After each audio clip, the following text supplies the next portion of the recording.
The next Revit topic that I want to go over for site logistics is views and how they work. So first of all, there are multiple different types of views. Views can be located in your project browser. There are floor plans, ceiling plans. Within floor plans, there's site plans, there's elevations, there's sections, there are 3D views, and there's a number of different other types of views, but we're not going to have to look at any of those for site logistics. In addition to plan views, you have a couple different types of views. Legends, schedules, and sheets is ultimately what we're going to get to. So in this video, we're going to look specifically at making floor plans. So all you got to do is go to the View tab up at the top, go to the Plan Views, and then click on Floor Plan. Now, based on our first video in this series, you should have a number of different levels that we acquired from the linked model. So here you can create a brand new view. If there's already an existing view of that level that's shown, you can actually uncheck this box and you can create essentially a brand new view of the same level. So in this case, let's just click on level 4. And typically your view will look something like this with everything turned on. So the first thing to note about floor plans is that a floor plan is essentially a section cut at a certain elevation looking down into a floor. And you can actually adjust those section cut settings by, in your properties, you have this thing called the view range. If you edit that, we can see that the top of this view is at 7'6". That's where the bird's eye view is from.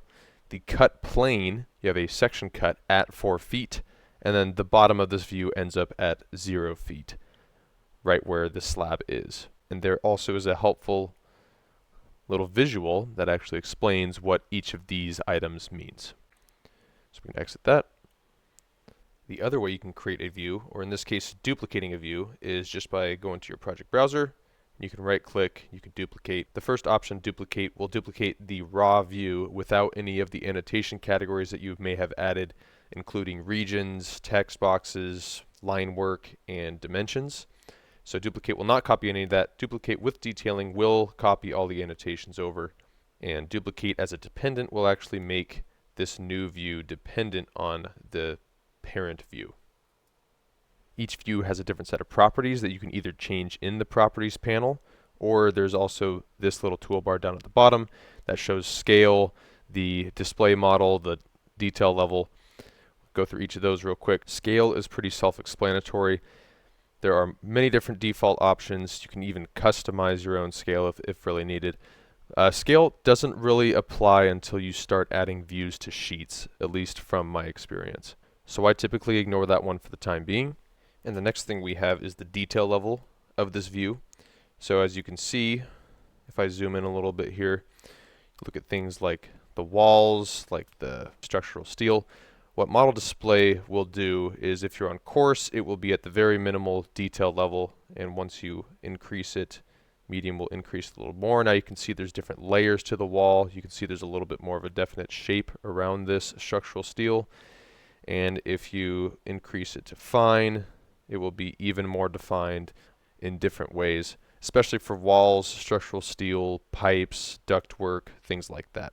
And just as a side note, it's a little easier to see if I change it to thin lines, TL on your keyboard. Now you can really see the difference between coarse and fine. So I generally leave it in coarse just to make the model a little bit cleaner. And then the next thing we have is our graphic display options. By default, it's going to be on hidden line. Wireframe is like hidden line, but it's a little oversimplified for my liking, so I usually use hidden line. Shaded, we'll add some color with shading features on, so you can kind of see the shading around that toilet bowl. And then lastly, consistent colors is just kind of the standard. Everything is the color that it shows in the visibility graphics. There is another one called realistic. That one usually takes too much time. As you can see, I spent a little bit of time loading, and honestly, it does not look realistic enough to me to even make it worth it. So I usually ignore that one, and typically I'll leave it on consistent colors or hidden line.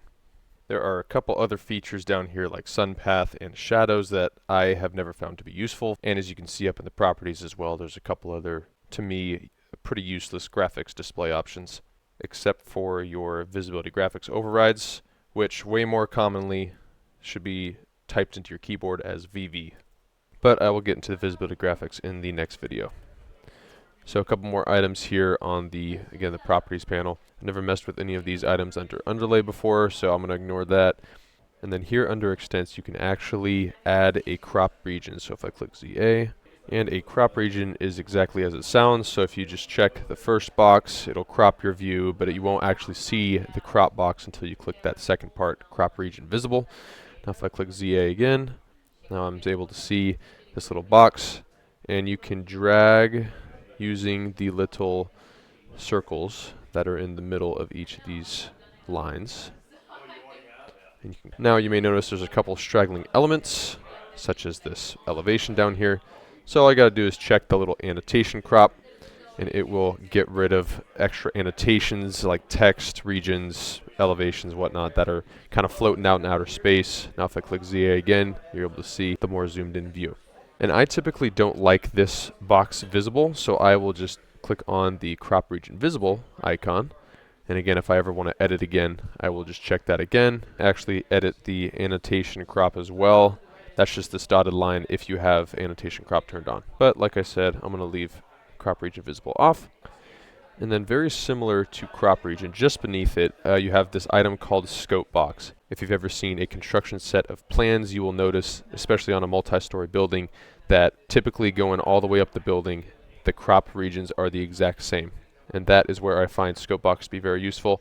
I'm actually going to spend a little bit more time on that in a different video.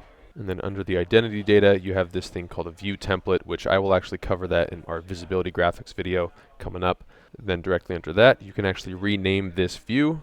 You can also do so by right-clicking and hitting rename in the project browser, or if you slow double-click, you will be able to rename it just like that. And then the last thing in properties is I always turn off this phase filter show all to none. And phase filters are really only applicable depending on who modeled the linked Revit files that you're using. I usually just keep that thing turned off. Now a couple more items down at the bottom.